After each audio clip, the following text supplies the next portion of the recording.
mọi người, nên nó cũng nguy hiểm nha. Đẹp thì đẹp nhưng mà cũng nguy hiểm. Có người ra đi luôn á mọi người.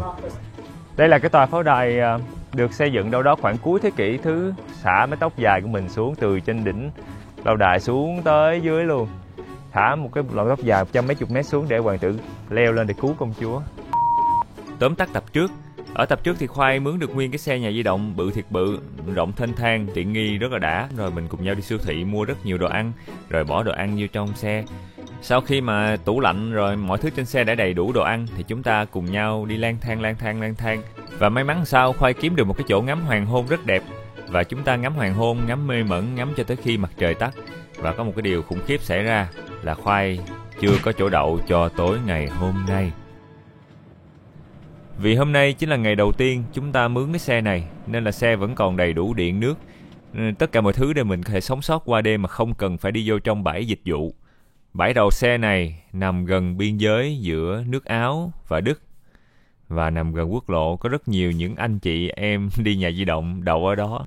Cũng đông vui lắm luôn. Thì thường mấy cái bãi đậu dọc đường người ta vẫn đậu được mà. Nhưng mà nó phải... Chắc nhiều anh em không nhà giống như mình đến đây tá túc qua đêm. Mọi người chắc rồi dành hết chỗ đẹp rồi, làm gì còn chỗ nào khác cho chúng ta. Người ta không xích lên xíu ha. Rồi nếu mà người ta xích lên một xíu thì chắc là mình đậu được.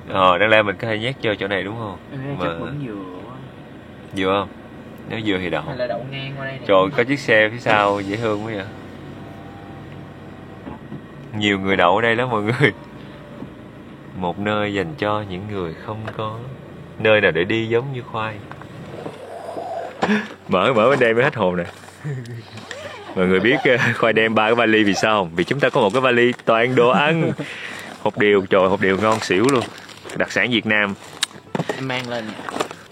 Xoài sấy muối ớt, hành phi ăn bánh tráng, muối Tây Ninh, cà rốt sấy khô.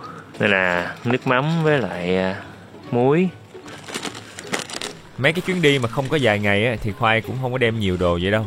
Nhưng mà chuyến này kéo dài tới gần 2 tháng, nên là Khoai bày đặt đem theo nhiều hơn mọi khi. Với lại nếu mà mọi người muốn mua đồ Việt Nam á, thì bên này cũng sẽ có chỗ bán. Nên là không nhất thiết phải đem nhiều đồ giống Khoai nha. Hôm nay chúng ta có nửa ký cá hồi mọi người, ăn với salad.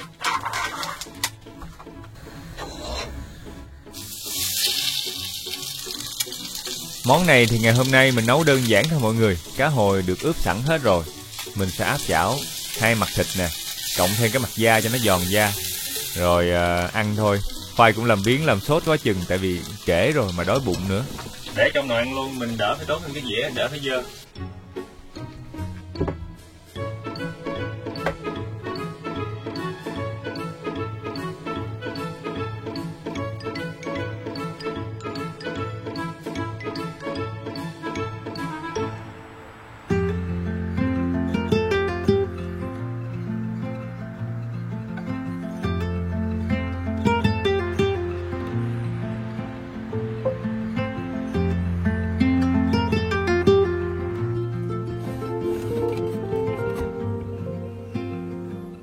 Bây giờ là khoảng 11 giờ mấy trưa. Đố mọi người vì sao bây giờ trưa như vậy mà Khoai mới chào buổi sáng. Tại vì Khoai dậy hồi lúc khoảng 8 giờ sáng mà Khoai làm việc với lại họp tới bây giờ mới xong. Thành ra là trời đứng bóng luôn rồi. Chúng ta sẽ ăn sáng sơ sơ thôi mọi người. Hôm nay thì mình sẽ rời khỏi nước Đức. Ở gần chỗ mà Khoai đang đậu xe là có một cái địa điểm du lịch rất nổi tiếng, đó chính là đỉnh núi cao nhất nước Đức, cao gần 3.000 mét á. Và mình có thể lên đó bằng cách là mình đi hiking, trekking gì đó, hoặc là mình đi cáp treo. Nhưng mà cái sân mà chỗ gửi xe mà để đi lên trên đó người ta ghi là không hỗ trợ đậu xe nhà di động. Phải đọc bình luận, phải thấy mọi người nói vậy mà không biết có đúng hay không. Nhưng mà cũng thấy lăn tăn. Sáng sớm ngày hôm nay chúng ta sẽ ăn mấy cái ngũ cốc thôi mọi người, yến mạch, xong rồi mình sẽ chế sữa vô.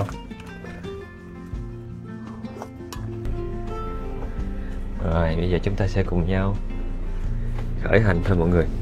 Thiệt ra là đi qua lại giữa hai biên giới các nước trong Liên minh châu Âu thì cũng dễ thôi mọi người. Nhưng mà chiếc xe của mình đi thì cần có một số quy định. Thường mấy chiếc xe đến từ nước khác thì phải đóng một cái phí.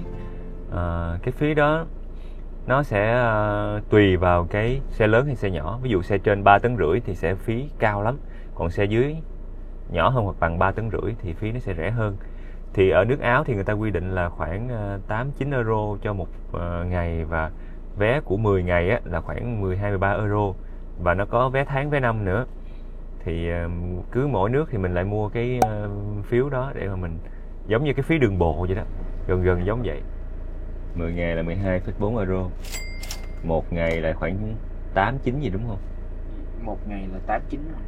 Mọi người có thể mua online qua ứng dụng, hoặc là mua trong mấy cái cây xăng mà gần biên giới, hoặc là mấy cái cửa hàng chuyên bán cái đó. Nên là Khoai nghĩ là nhanh gọn nhất là cứ lên trang web là mua online thôi. Ở phía trước xe của Khoai có một điều đặc biệt là đây, mọi người thấy cái xe này nó có sẵn một cái tem. Cái này là để đi qua Thụy Sĩ, cái khách mướn xe này người ta mua trước đó rồi, kêu là mua cái tem 1 năm luôn, nên là Khoai không cần phải mua nữa. Giờ Khoai chỉ cần mua cái tem dành cho nước Áo nữa là có thể đi thoải mái Áo với Thụy Sĩ rồi. Sau khi mà mua xong thì người ta sẽ gửi một cái xác nhận qua email cho mình. Hôm nay mặc dù chúng ta xuất phát rất là trễ, nhưng mà may mắn là thời tiết đẹp quá chừng mọi người. Đợt này Khoai đi là cuối mùa hè, đầu mùa thu, cho nên là ngay giữa trưa thì mặt trời cũng không có ngay đỉnh đầu giống như mấy nước nhiệt đới như bên mình, mà nó xiên xiên. Trời thì mát mẻ, gió dịu dịu, lạnh se se nữa. Khoảng tầm 300 mét nữa thôi chúng ta sẽ đi qua khỏi biên giới của Đức và vào trong lãnh thổ nước Áo. Mọi người coi thử nha, xem cái xuất nhập cảnh bên đây nó dễ hay nó khó ra sao, hay nó chỉ đơn giản là đi qua một cái con đường thôi. Cái phần mà gạch ngang này nè là lãnh thổ biên giới giữa hai nước, và còn có một đoạn ngắn nữa là mình tới rồi.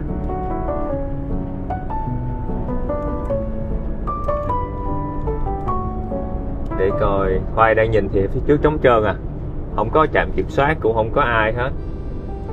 Nên là Khoai nghĩ chắc là việc đi qua lại biên giới chỉ đơn giản là đi qua đi lại vậy thôi.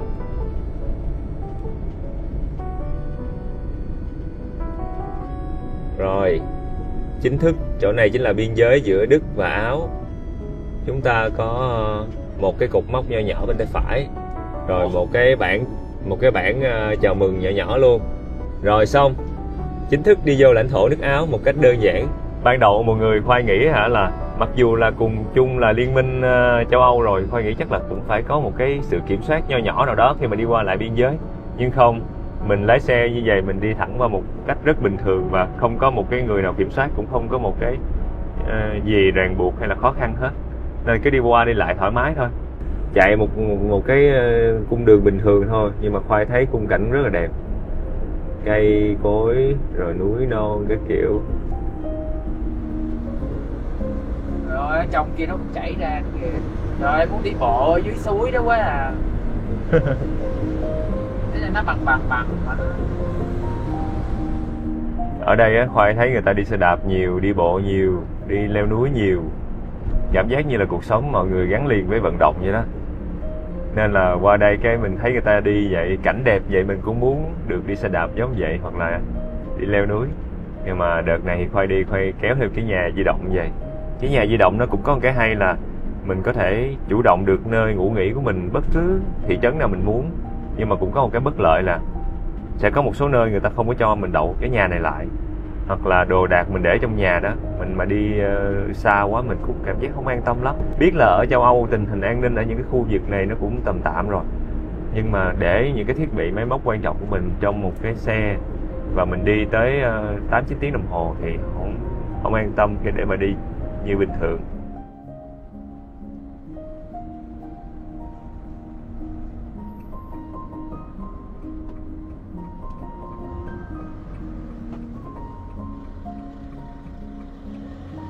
Wow, nguyên một thung lũng phía trước mặt. Rồi.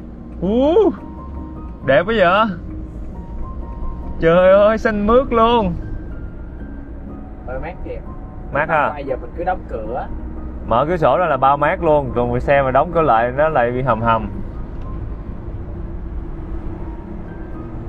Anh thấy mình đi ngay mùa đẹp nhất rồi đó.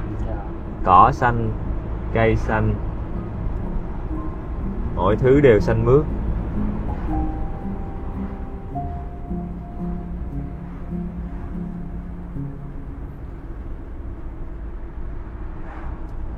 Cái kiểu nhà mà mọi người sẽ thấy khi mà đi mấy cái nước mà Thụy Sĩ đồ Áo rồi đó, là nhà gỗ xong rồi ở ban công người ta gắn bông. Ban công người ta hay có mấy cái trang trí bông nó rủ rủ xuống này. Kiểu nhà gỗ quen thuộc của người dân ở đây. Mình đang đi qua một thị trấn nhỏ.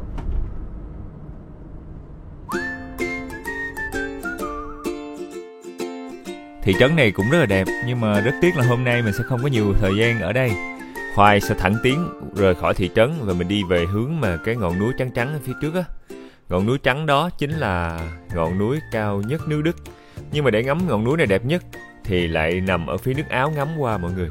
Mình sẽ cùng nhau đi qua nước Áo để mà đến một cái hồ. Và ở cái hồ đó có một cái nhà hàng có tầm nhìn ra khung cảnh đẹp thiệt đẹp luôn, để mà ngắm nhìn ngọn núi này. Giờ thì chúng ta đang đi xuyên qua một khu rừng. Và ở giữa cái rừng này có một cái hồ nước. Và bên cạnh hồ nước đó có một nhà hàng đặc biệt, một trạm dừng chân đặc biệt mà mình có thể thuê được nhà vệ sinh nè, ăn uống nè, và có view ngắm cái ngọn núi cao nhất nước Đức từ phía bên đây của nước Áo. Khoai đã quyết định rồi, Khoai sẽ không đi cáp treo lên trên đỉnh núi mọi người, tại vì nó hơi chán. Mình đi cáp lên cái nhìn cái đi xuống, không có hoạt động gì. Với lại mình tranh thủ để mình dành thời gian để mà mình đi thiệt nhanh qua Thụy Sĩ luôn. Chỗ này thì nhìn giống như là một cái trạm dừng chân vậy. Mọi người sẽ thấy xe đậu tuốt ở bên ngoài này là đông rồi nha. Vô trong đó kiếm chỗ đậu cũng cực trần ai luôn.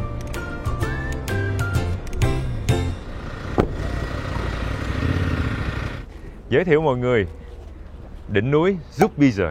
Đây là đỉnh núi cao nhất nước Đức, cao 2.962m.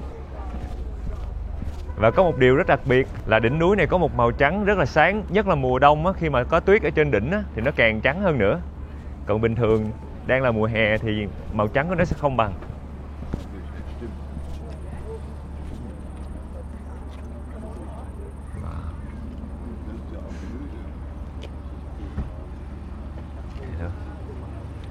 Đố mọi người vì sao đỉnh núi này lại có cái màu trắng đó.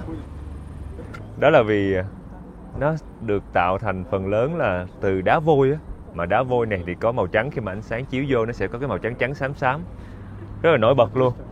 Sau ở phía dưới thì nguyên một cái khu rừng nguyên sinh, nó tạo một màu xanh.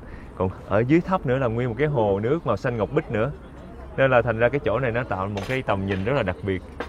Và cái đỉnh núi này là cái ranh giới giữa nước Áo và nước Đức. Và mình có thể đi lên trên đó bằng cách là đi cáp treo từ phía nước Đức hoặc là từ phía nước Áo. Nước nào cũng được hết. Và giá cáp treo khi mà lên đỉnh đó là khoảng tầm từ 63 euro cho tới khoảng 75 euro một người. Đi lên đi xuống. Ở đây là mình có thể nhìn thấy được cái đài quan sát nhỏ nhỏ đằng xa kìa. Khoai nghĩ là chắc là Khoai sẽ lấy cái máy ảnh ra, Khoai zoom sát lên trên đó mới thấy được. Su có thấy không? Nhỏ xíu đó. Ngay cái đỉnh đó đó. Đó, nhỏ xíu à. Đó chính là cái đài quan sát mà mình có thể đi cáp treo lên trên đó để mà ngắm toàn cảnh cái khu vực này. Bây giờ đi vô nhà hàng coi ăn gì không? Còn chỗ ngồi không? Chỗ ngoài trời anh thấy là người ta ngồi hết trơn rồi em ơi. Vô coi chỗ ngồi trước đi ha.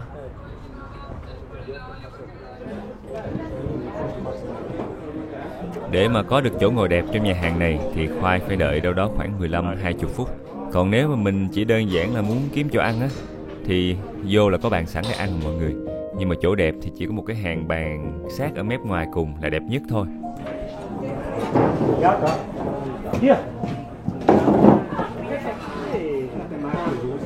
Khoai đang thấy người ta rời đi ở đây.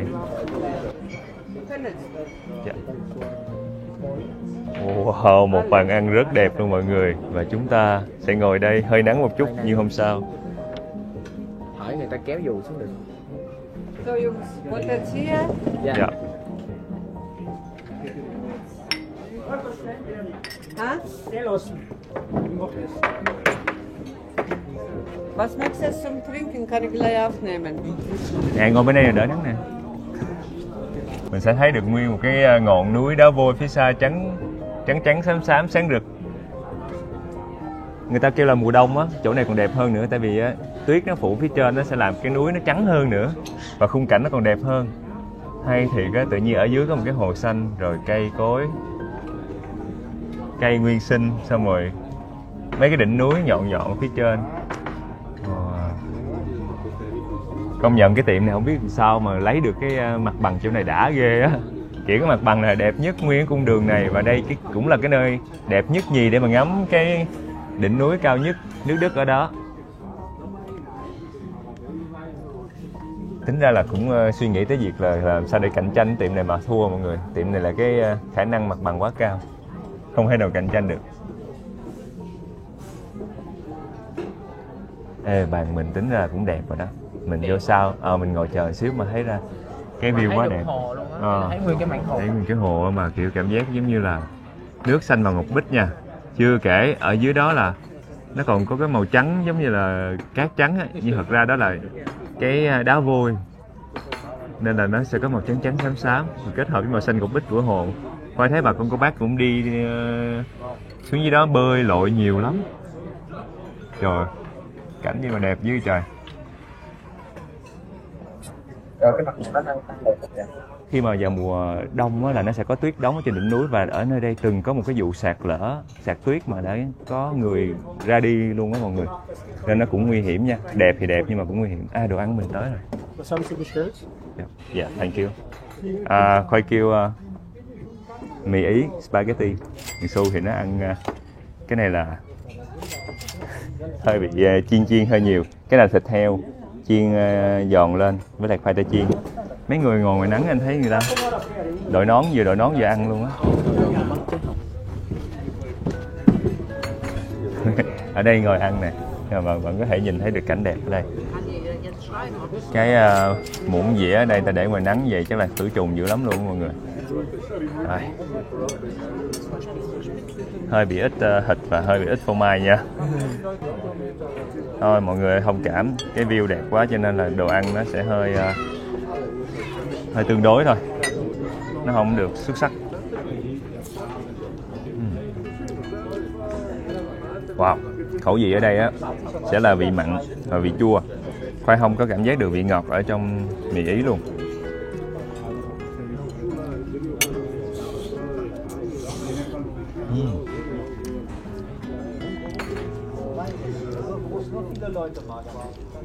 Đồ ăn á, thì sẽ ở mức độ là trung bình khá thôi, không quá đặc biệt.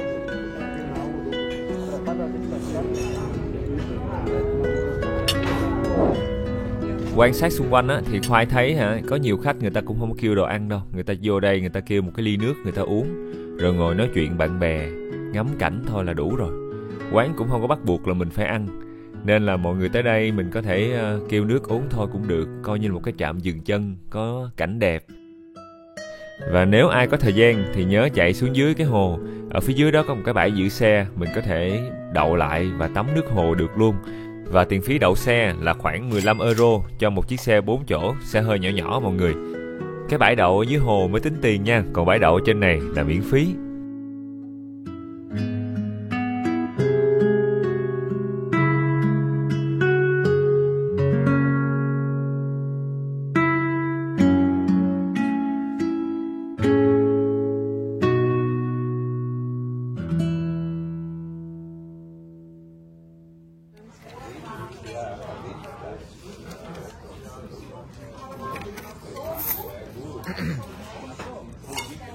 Have receipt. Và tổng cộng bữa ăn ngày hôm nay của chúng ta khoảng tầm 36,9 euro. Quá xứng đáng cho cái view quá đẹp này. Rời khỏi nơi đây thì chúng ta sẽ cùng nhau thẳng tiến tới một nơi nằm dọc khung đường mình đi luôn. Đi bằng nhà di động thì nó hơi có một cái bất tiện là Khoai phải tìm một cái chỗ mà có bãi đậu dành cho cái xe nhà di động của mình. Mấy cái địa điểm tham quan mà không có cái chỗ đậu xe này á, hoặc là cấm xe này thì Khoai sẽ bỏ qua luôn, Khoai không có đi. Nên là được này mất cái kia. Hôm nay thì thời tiết đẹp quá chừng, rất thích hợp cho mấy cái hoạt động mà leo núi hoặc ở trên cao. Nên là Khoai quyết định là mình sẽ tới một cái nơi cũng ở trên cao cao. Đó chính là một cái cầu dây văng mà từng lập kỷ lục thế giới. Nhưng mà bây giờ kỷ lục đã bị thay thế rồi mọi người. Cây cầu dây văng bắc qua núi dài nhất thế giới hồi xưa. Và có một cái lâu đài cổ mình sẽ cùng nhau đi vô trong đó. Ở trong đây có một cái bãi giữ xe nè, Khoai sẽ quẹo vô.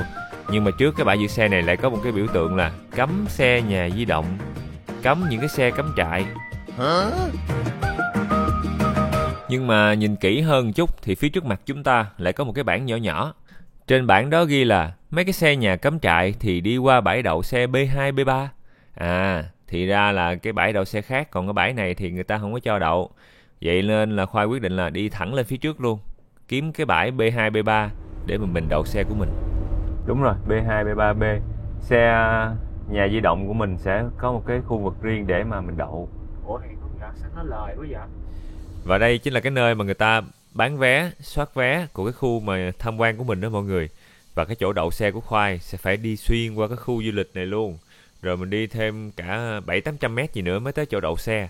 Cảm giác hơi bị phân biệt đối xử ghê. Những người mà đi xe di động giống mình lại cỡ một cái bãi đậu xe xa lắc xa lơ.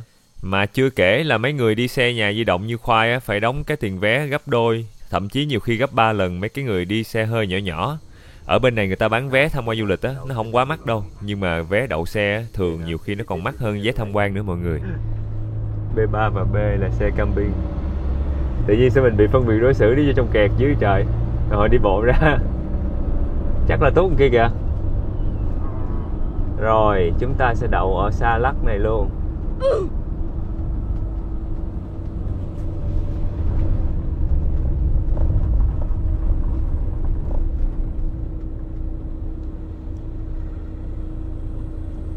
Chỗ này được không?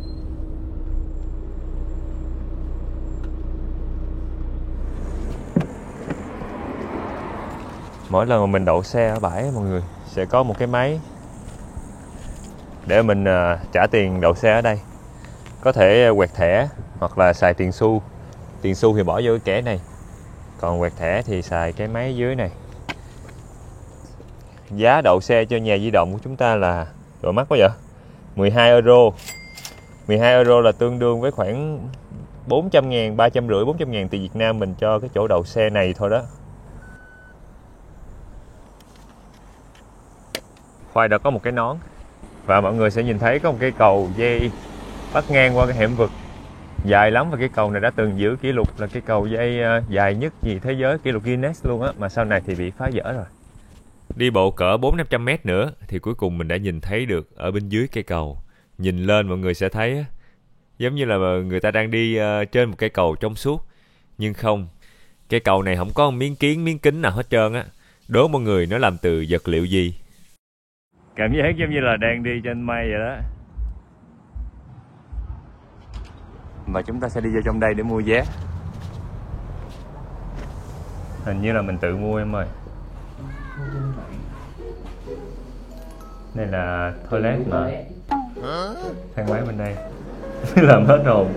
Nhưng mà chắc là trên đó mua vé trên đó vậy. Chắc là vậy. Nãy đi vô thấy cái toilet mà mình cứ nghĩ là chỗ đó mua vé. Cái là mua vé đi vô nhà vệ sinh mọi người. Ở bên đây đi vệ sinh thì phải trả khoảng 1 euro một lần đi vệ sinh đó.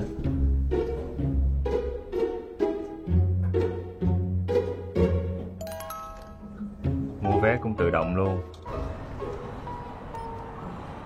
Mình sẽ chọn vé đơn mọi người. Xong rồi ở đây nó có hai loại vé khác nhau. Một cái là đi cái thang máy xiên hồi nãy, một cái là đi cây cầu. Thì mình sẽ chọn mua luôn.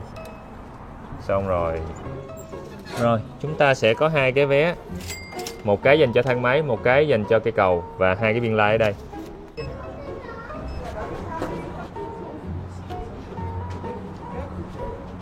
Cũng tiện ha mọi người, không cần phải có nhân viên hay gì hết. Mọi thứ đều mình tự làm, tự đi hết.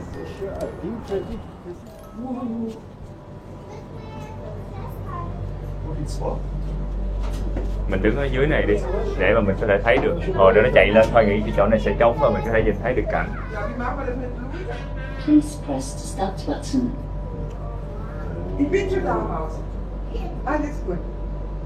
Nên là cũng không đẹp lắm. Qua đây thấy rồi sao? Thấy một cái... Bitte während der Fahrt an den Haltestellen. Nếu bạn mình không đi thang máy, mình có thể đi chọn đi bộ, giống như hai anh đó. Mình mà đi bộ là mình tiết kiệm được 18 euro, là khoảng 500.000 của Việt Nam. Nhưng mà không biết đi bộ có bao nhiêu thời gian thôi. Cái thang này nó nhúng nha mọi người, nó sẽ không đều, nó sẽ nhúng nè. Khoai cảm giác giống như mình đang được đứng trên một cái máy massage rung rung vậy.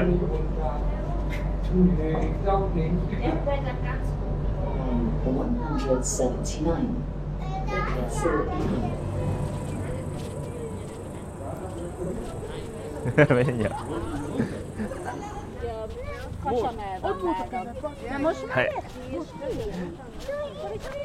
Khi mà hoàng hôn á, mọi người sẽ nhìn thấy pháo đài nó nổi bật luôn. Tại vì nắng chiếu vô ở trên nó sáng trưng, nguyên cái pháo đài bằng đá và nó nổi bật giữa một cái thung lũng đang tối tối dưới này. Wow, cảm giác giống như mình đang đi vô trong một cái câu chuyện cổ tích nào đó. Đây là một cái tường thành và phía sau đó là rất nhiều binh lính đang phòng thủ và có thể tấn công bất cứ ai, người lạ bên ngoài xâm nhập.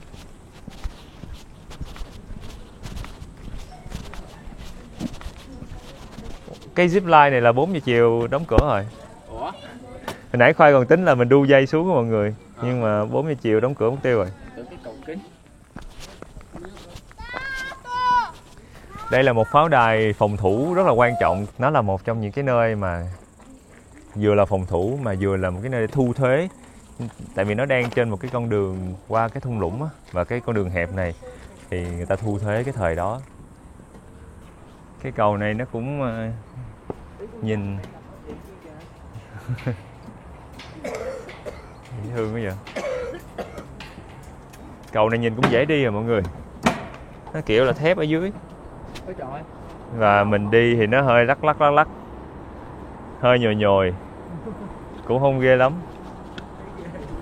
Cảm giác Khoai nhớ tới cái đợt mà Khoai đi Nairobi ở Kenya, Ấn Độ á, cũng có cái cầu treo giống vậy.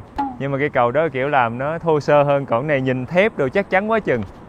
Nói chung là cũng dễ đi mọi người, không có gì đặc biệt. Và khi mà mình đi lên đây thì điều đặc biệt nhất chính là mình có thể nhìn ra được xa xa cái hẻm núi đằng kia. Đố mọi người nhìn thấy xe Khoai đang đậu ở đâu. Nó có một mình, có một cái chiếc xe nhỏ xíu, đó chính là chỗ mà Khoai đậu xe hồi nãy. Khi mà mình đi mình nhìn xuống này nha, cảm giác giống như là mình đang đi giữa không trung, nên nó hơi rung rung ở chỗ đó thôi mọi người, chứ không tới nổi.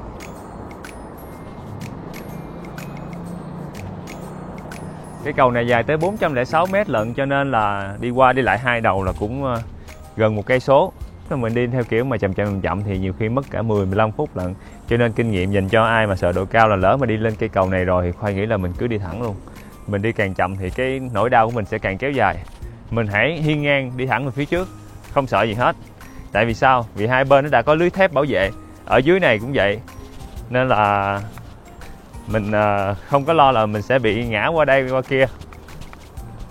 Khoai có đọc một cái tài liệu là người ta còn nói là cái pháo đài này nè, có một cái thời gian là kiểu được rao bán đá. Có nghĩa là bán theo kiểu là ok, đá đó 10 bao nhiêu tiền đó, ai mà đến nó rinh đá đó để mà xây dựng cái gì đó thì cứ nó lấy và trả tiền thôi. Kia chính là cái con đường huyết mạch. Một cái con đường nó băng xuyên qua một cái eo, cái hẻm vực núi. Và đây chính là cái tuyến đường thời La Mã hồi xưa mà giao thương rất là nhộn nhịp, cho nên là mới có một cái pháo đài ở đây. Mọi người sẽ thấy có một cái pháo đài ở đây. Chỗ này là cái pháo đài phòng thủ, có thể kiểm soát luôn cả cái tuyến đường ở phía dưới này.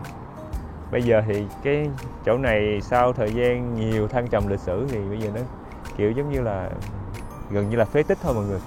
Hồi xưa mình hay đọc mấy cái chuyện cổ tích là ở châu Âu là có rất nhiều những cái đế quốc, những cái vương quốc, những cái vị lãnh chúa, những cái vị hoàng tử vua khác nhau. Và những cái đế quốc nhỏ nhỏ đó, mỗi đế quốc, mỗi cái đất nước người ta sẽ có một cái lâu đài, có những cái pháo đài, có quân đội riêng, có thần dân riêng của người ta. Mình đi châu Âu là mình sẽ nhìn thấy rất nhiều những cái lâu đài cổ, những cái pháo đài cổ. Không có thời gian để mà tìm hiểu hết luôn á. Su quýu rồi, Su không thể nào đi tiếp được nữa. Đây là cái tòa pháo đài được xây dựng đâu đó khoảng cuối thế kỷ thứ 13 mọi người. Người ta cũng không có chính xác được cái năm đâu. Nó đã trải qua rất là nhiều đời sở hữu khác nhau, rồi rất là nhiều đời lãnh chúa khác nhau, từng bị cầm cố rồi từng bị rao bán đá, lúc thì nó trở thành hoang phế và sau này thì được người ta mua lại và trùng tu thành một cái địa điểm du lịch như bây giờ. Mục đích chính của nó là để phòng thủ và một phần nữa là dùng để thu thuế cho những cái người đi ngang qua cái con đường trọng yếu này. Ở đây thì chúng ta có một cái bức tranh để mô phỏng cái lâu đài ở phía trên núi, và ở giữa cái thung lũng thấp ở phía dưới này mọi người chính là một cái pháo đài. Cái hệ thống pháo đài, tường thành và lâu đài này tạo thành một cái trạm thu phí thời xưa. Thường thì người ta phải xây cái gì đó có lợi ích cho người dân xung quanh thì người ta mới thu phí, thu tiền. Còn đằng này á, nguyên một cái con đường huyết mạch qua cái hẻm núi, cái tự nhiên xây nguyên cái cổng thành lên, nguyên cái pháo đài lên. Cái bắt ai mà muốn đi qua là phải đóng tiền, phải nộp thuế. Nó cũng hơi kỳ ha mọi người. Nhưng mà nhờ vậy mà thu được rất nhiều tiền từ cái con đường huyết mạch này. Trời, xưa lâu đài view đẹp quá ha. Pháo đài hoặc là lâu đài hồi xưa, cái thế phòng thủ thì lúc nào cũng sẽ ở trên cao. Người ta khó tấn công mình và mình có thể quan sát được rất là xa. Nhưng mà đó cũng là một cái nhược điểm của những cái pháo đài hay những cái lâu đài, là sẽ bị khó khăn trong việc cung cấp lương thực nè, hoặc là nước uống trong thời gian ngắn. Ví dụ mà cái lâu đài hay pháo đài bị bao vây đi, khoảng tầm cầm cự đâu 5-10 ngày, cao lắm 10 bữa nửa tháng, hết lương thực, hết đồ ăn thức uống là tiêu.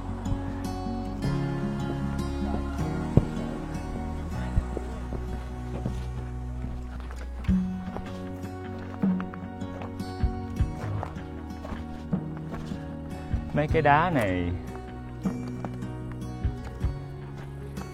người ta chám vô nè để kiểu như trùng tu thôi, nó cũng không phải là vật kết dính theo kiểu tự nhiên. Ủa chứ hồi xưa đá nó kết dính làm sao? Thật ra cái phương pháp mà xây dựng thời xưa đó thì người ta có một cái phương pháp mà tạo ra một cái loại hồ, một loại vữa có thể kết dính được đá với nhau. Thì cũng từ những cái mỏ đá vôi xung quanh đây, người ta nung nóng vôi ở nhiệt độ cao để tạo thành một cái chất kết dính trộn với lại sỏi đá. Nó sẽ tạo ra thành một cái lớp hồ giống như là cái xi măng hiện đại tương tự để kết dính được những cái vật liệu lại với nhau.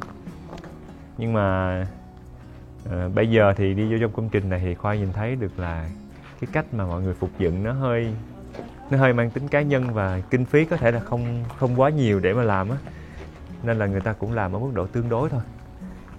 Mấy cái này mọi người sẽ nhìn thấy nè, nó nhìn nó rất là hiện đại, nó không có cảm giác mấy cái vật liệu này nó khớp với nhau á. Nên bảo tồn kiểu này thì Khoai cảm giác mình đang đi vô một công trình được xây mới. Ví dụ mọi người sẽ nhìn thấy nguyên cái mảng tường lớn này là được xây thêm sau này. Vô trong đây mình cũng có thể nhìn thấy cái phần tường nó khác màu ở trên cũng là vừa mới được xây lên sau này luôn.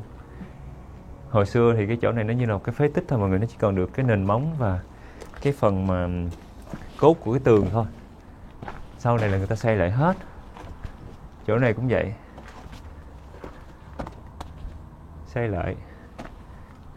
Thành ra là mình đi tham quan cảm giác không có trọn vẹn lắm. Bởi vì Khoai thấy là ở Việt Nam mình nhiều khi có một số công trình cổ mà phục dựng lại cũng hay bị truyền thông nói á. Thì Khoai nghĩ ở nước ngoài cũng vậy, cũng sẽ có công trình người ta phục dựng rất là bài bản chuyên nghiệp. Đó có thể là những công trình quan trọng.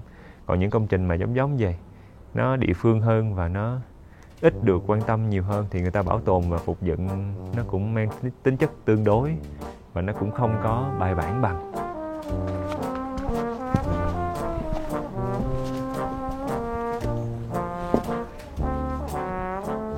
Đây là hướng nhìn của nàng công chúa khi mà bị giam ở trong tòa tháp này. Thường phái lãnh chúa sẽ bắt những cái cô công chúa từ những cái đất nước nhỏ hơn, hoặc là bắt những cái cô thôn nữ xinh đẹp từ những cái ngôi làng xung quanh đây và nhốt lên trên tòa nhà cao nhất của pháo đài hoặc của lâu đài. Và những cô công chúa đó sẽ bị nhốt trên đó, không thể gặp mặt ai hết, bị lính canh gác bên ngoài và buồn khổ, đau khổ, trầm cảm, u uất. Sau một ngày nào đó có một vị hoàng tử tới và cô công chúa xả mái tóc dài của mình xuống từ trên đỉnh lâu đài xuống tới dưới luôn, theo chiều cao như Khoai biết 100 mét, chục mét rồi. Thả một cái lọn tóc dài 100 mấy chục mét xuống để hoàng tử leo lên để cứu công chúa. Nhưng mà đây đẹp quá, mấy người này ngồi này nhìn lãng mạn quá ha. Mình bắt chước qua đây mình ngồi nhìn.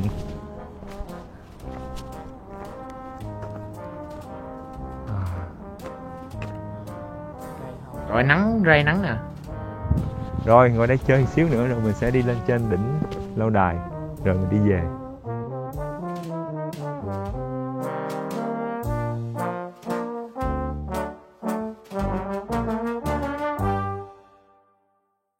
Dự kiến ban đầu của Khoai á, là Khoai từ Đức đi kéo qua Áo khoảng tầm 1 ngày thôi, rồi Khoai đi thẳng qua bên Thụy Sĩ luôn. Nhưng mà lo ngắm lâu đài quá nên là không kịp mọi người. Lúc này là cỡ 7 giờ mấy, 8 giờ tối. Vì là cuối mùa hè cho nên là ngày vẫn dài hơn đêm. Nhưng mà có một điều quan trọng hơn tối nay, đó chính là mình vẫn chưa tìm được chỗ để đậu cái nhà di động của mình. Tại vì dù là nguyên cái nhà mình đang chạy lòng vòng mình có thể ngủ lại, nhưng mà mình vẫn phải cần có chỗ để tắm rửa nè, giặt đồ nè, tiếp nước nè, xả nước thải nè. Và xe của Khoai thì đã đậu ngoài đường ngày hôm qua rồi. Nếu mà đậu ngày hôm nay nữa thì Khoai nghĩ là mình sẽ không còn đủ nước để mà tắm. Và một điều rất là khủng khiếp là Khoai gọi chắc là phải 6-7 chỗ cắm trại, mà chỗ nào cũng nói là đầy chỗ, không có nhận thêm khách nữa. Đố mọi người vì sao? Có 3 khu lận, em chạy lên xíu nữa. Nguyên cái khu này giống là cái khu dành cho nhà di động á mọi người, nhiều lắm. Mọi người đi nhà di động hay vô trên đây để mà đậu, để mà tiếp nước, tiếp điện, tắm rửa, giặt đồ, rửa chén. Hai bên luôn nè. Mấy cái bãi lớn không à. Mà không biết còn chỗ cho mình không. Nãy Khoai gọi điện mà không ai bắt máy hết. Nên là Khoai nghĩ là cứ tới nơi hỏi.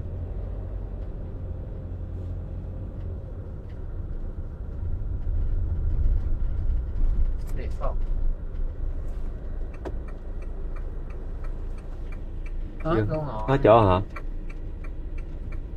Người ta để bán hay sao? Kìa nó chặn rồi kìa. À, người ta giăng dây phía trước rồi mọi người. Nghĩa là không còn chỗ nữa. Chỉ cái là không biết chỗ nào nè, cái Đây chị nè, mới vô cái cô chú nói là đậu ở đây nè. Ở đây cũng có 2 chiếc nhà người ta đang đậu nè. Mà người ta bày đồ người ta ra. tách qua xíu được không? Không, hết chỗ rồi. Nè bên này nó tách qua xíu là được rồi. Chờ người ta ngồi, để ghế ra ngồi dễ thương vậy.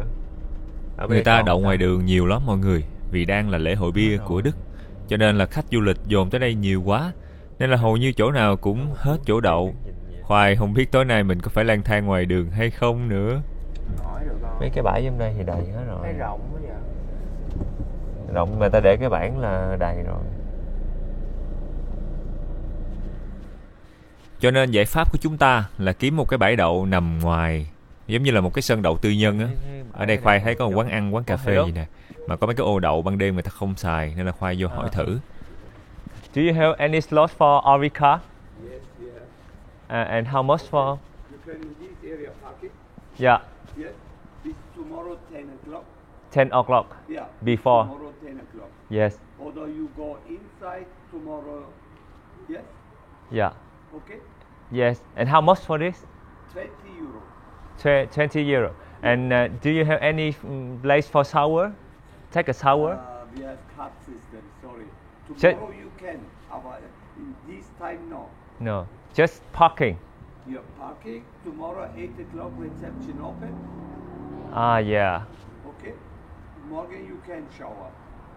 Yeah. Yeah. Thank you so much. I will ask my friend and I Okay. No yeah. problem. Thank you so much. Ở đây cũng không có chỗ tắm luôn mọi người, chỉ có một cái bãi đậu và chú lấy 20 euro. Không có gì hết, chỉ đậu thôi. Và phải rời đi trước 10 giờ sáng mai. Anh nghĩ chỗ đó là cái nhà hàng á, 10 giờ sáng người ta mở cửa, người ta đón khách á. Vì đang trong mùa lễ hội, với lại cũng cuối tuần luôn mọi người, nên là hầu hết mấy cái chỗ đậu này mình phải đặt trước. Nếu mà không đặt trước mà đi theo kiểu mình tới đâu rồi mình gọi trước tầm 5-6 tiếng á, thì người ta đầy chỗ hết trơn. Cho nên là Khoai nghĩ là mình cứ đậu ở ngoài này, rồi mình đi vô trong đó mình tắm và mình đi vệ sinh, xong rồi các thứ, rồi mình sẽ lên xe, mình đi tới một cái chỗ đậu khác rồi mình ngủ thôi, cũng đơn giản. Quan trọng nhất vẫn là việc tắm và vệ sinh cá nhân thôi. Còn trên xe Khoai cũng đã có nhà vệ sinh, cũng đã có nước, cũng đã có đầy đủ điện để mà mình sống như một cái ngôi nhà bình thường rồi. Và bây giờ kế hoạch B chính thức được khởi động. Khoai sẽ đậu đỡ cái xe ở ngoài này, rồi mình cầm quần áo, tay xách nách mang, mình đi vô trong khu cắm trại kia, mình xài dịch vụ ké ở đó. Gọi là ké cũng không đúng, tại vì mình sẽ phải trả tiền cho từng loại dịch vụ khác nhau.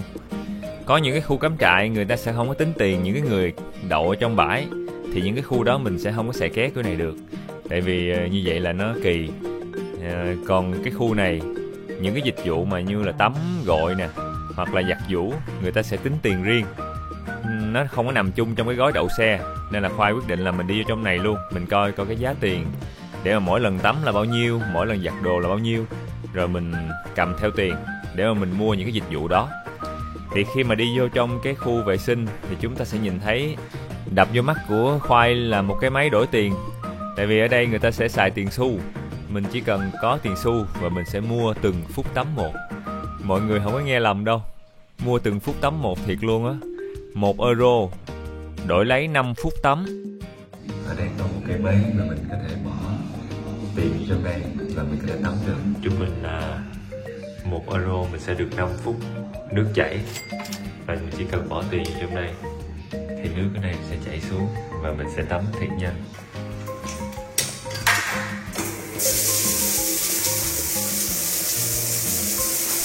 Sau khi mà tắm gội sạch sẽ thơm tho thì Khoai đi bộ ra trở lại, leo lên xe, rồi chúng ta cùng nhau đi kiếm chỗ ngủ qua đêm mọi người. Nhà di động thì đơn giản là chỉ cần có một cái chỗ ngủ qua đêm hợp pháp là mình có thể ngủ rồi. Thì ở đây có một cái khu tư nhân, một cái phòng tập gym mà người ta dễ thương lắm. Người ta cho những cái người mà giống như Khoai không kiếm được chỗ đậu có thể vô trong đây để mà đậu ké qua đêm, không tính tiền gì hết luôn. Cái chỗ này Khoai biết được là nhờ mấy cô chú ở trong khu này người ta chỉ, người ta kêu là con qua đó đậu đi, có chỗ trống thì cứ qua đậu, rồi sáng miễn sao mà rời đi trước 8 giờ sáng, trước cái giờ người ta mở cửa là được. Giờ thì chúng ta sẽ ăn sơ cái gì đó, chắc là ăn mì gói với lại thịt bò và rau cải với trứng, sau rồi ngủ sớm. Coi như là ngày hôm nay kết thúc tốt đẹp mọi người. Dù là ngay lễ hội bia của nước Đức cho nên là đông khách du lịch, thành ra là kiếm chỗ đậu nó cũng khó khăn hơn mọi khi. Rút kinh nghiệm, sáng ngày hôm sau Khoai sẽ gọi mấy cái bãi đậu xe sớm thiệt sớm, rồi mình lên kế hoạch chính xác luôn, để không có giống như ngày hôm nay đi tới đâu kiếm chỗ đậu tới đó, cuối cùng kiếm không ra. Thôi bây giờ thì trời cũng đã tối rồi, ăn uống đạm bạc thôi mọi người. Khuya quá trời khuya rồi, làm biếng nấu nướng bài vẽ quá. Cảm ơn bà con cô bác mình đã coi tới đây, và hẹn gặp lại trên kênh Khoai Lang Thang trong hành trình đi khắp châu Âu bằng nhà di động nha. Có điều gì mà muốn nói thì bà con cô bác mình nhớ bình luận ở dưới nha, Khoai sẽ đọc. Và hẹn gặp lại.